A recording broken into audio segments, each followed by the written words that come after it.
दोस्तों सोचे जरा, आप एक कमरे में बैठे हैं, आपकी बात बिल्कुल सही है, आपके पॉइंट्स स्ट्रॉन्ग हैं, लेकिन फिर भी दूसरे लोग आपको सीरियस नहीं लेते।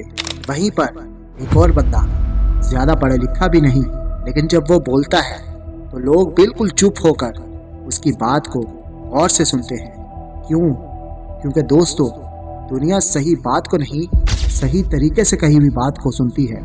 आज की दुनिया में पैसा, पावर और रिस्पेक्ट उन्हीं लोगों के पास होती है जो इफेक्टिव कम्युनिकेशन जानते हैं।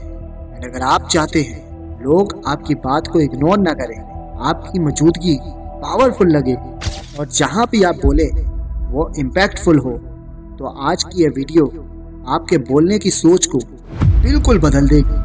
आज मैं आपको बताऊंगा इफेक्टिव कम्युनिकेशन के 5 ऐसे गोल्डन रूल्स जो आपको एक नॉर्मल स्पीकर से कॉन्फिडेंट इन्फ्लुएंसर कम्युनिकेटर बना देंगे।